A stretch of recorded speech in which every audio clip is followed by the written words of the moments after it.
Hello and welcome to Tuesday's programme. Coming up tonight between now and 6:30. Good evening. It's been revealed that a police drone in Devon had a near miss with an American fighter jet travelling at over 500 miles an hour. The operator managed to describe the moment he was sure there would be a crash. Well, our reporter Nick Smith is live at the site where the near miss took place. Nick, just explain to us how close they actually got. Two Devon health trusts have announced plans to share their chairperson and chief executive. Northern and Devon Healthcare. A number of farm stores run by Countrywide Farmers, which is now in administration, have been saved after they were sold to a rival operator. The shop in Lawn. A team of scientists from Exeter University has travelled to the Galapagos Islands in the South Pacific to study the effect plastic pollution is having on one of the most remote places on Earth. The small grouping of islands is located a few hundred miles off the west coast of South. Next tonight, crab fishers in Cornwall say it's been the worst start to the season in a generation, and they're now struggling to catch enough to keep it on the menu in the region's restaurants. Bad weather's being blamed for a drop of up to 2/3 in the numbers of crab being caught. Well, our reporter Steve Hardy's live in Padstow for us this evening. Steve, you've spent the day watching the catch being landed there. Just tell us what you've seen today. Well, there are also fears tonight for the future of the West Country's independent cheese makers. A number of them have gone out of business in recent years as they struggle to compete with bigger companies. Well, one leading Somerset cheesemaker has told ITV News the UK market is tough, but that there is hope because of the huge interest in cheddar right around the world. Ben McGrail has this report. And you're watching ITV News here in the West Country this Tuesday evening with Kylie and Jonty. Still ahead before 6:30. And it looks as though the weather's going to get a bit lively overnight tonight. Is it set to last? Join me a little later to find out all the details. And the ITV News continues straight after us at 6:30 with more on the Exeter University Plastic Research Project in the Galapagos. Here's Charlene White with the details. But first, people with bipolar disorder are being asked to take part in a study by Exeter University looking into a new treatment for the condition. It's hoped the research will improve the help available for those living with the disorder, which can lead to extreme shifts in the patient's personality. Jennifer Cordingley has been to meet one woman trying to find out more about the disorder. Well, let's bring you some more news from across the region now. And the merging of two district councils in Somerset has been approved by the government. Taunton Deane. A new weekly lottery started in Devon today. Seymour Lot. Well, meanwhile, a share scheme has begun to pay for new heating for the Jubilee Pool in Penzance. The community group.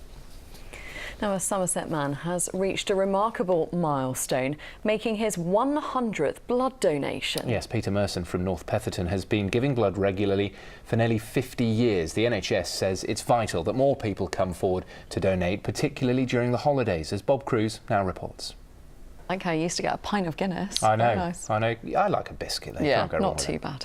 Now, there was a double disappointment for sports fans in Exeter as both the Exeter Chiefs and Exeter City Football Club failed to return victorious from Twickenham and Wembley over the bank holiday. Yes, there's also further bad news for Grecians fans as it was confirmed this afternoon that Paul Tisdale's to hold talks with MK Dons about their vacant position later this week. Richard Lawrence has this report. Let you know what happens. Now, businesses in Cornwall say they're seeing a boost in the number of tourists from overseas because of the so-called Poldark effect. The TV series has already been a big hit in America and is now being shown in over 40 countries around the world, creating a legion of superfans keen to see where it's filmed. Grace Pascoe joined a tour first thing this morning to find out how the county is showing off its heritage. Truth, lovely, isn't it? Though? Yeah, not sure about the dolls though, that was a bit strange. Let's move on to the weather now because it's been pretty mixed around the region, hasn't it, today? Let's get you a full look.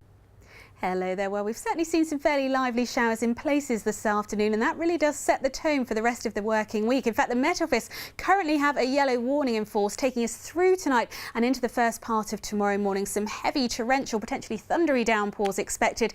The risk of some disruption, the potential for some localised flooding in places as a result too, and we can see just why. Low pressure is currently centred over France, and that's where it will stay through the next few days. As a result, we'll continue to bring in a feed of warm, humid air from the near continent continent, introducing further thundery showers as we go. And that will certainly be the case through the rest of this evening and overnight tonight. So heavy thundery showers moving across the region, merging at times to give some longer spells of rain. As I said, the potential for some localised flooding and disruption as a result. And for all of us, a pretty sticky old night, temperatures staying up in the teens. All in all, quite tricky for sleeping, not just sticky and humid, but also potentially noisy with those thunderstorms too. So that's how we start things off tomorrow morning. A humid start, showers from the word go. Do take care during the morning rush hour. Little change into the afternoon, still further showers feeding across the region, all fairly slow moving, and still the ongoing risk of some torrential thundery downpours in there too. Temperature wise, a little down on today's value, slightly suppressed under all those showers, but nevertheless still a very muggy, humid feel to things with highs around 20 or 21 degrees. A quick look at the high tides for tomorrow then. You can see for Portland there around 8 in the morning, around 8:30 in the evening. And then taking a look ahead to the next few days, well, as I said, more of the same really. A mixture of bright or sunny spells and showers, and where those showers do crop up, you're likely to know about them. Heavy and thundery places, and still feeling pretty humid too. Thanks very much. And just before we go, here's the main headlines in the West Country this evening. And that's it from the two of us this evening. I'll be back to bring you the late news at the usual time of 10:30. But now I'll hand you to Charlene White as the ITV News continues. From all of us here, have a lovely evening. We'll see you tomorrow at 6. Bye-bye.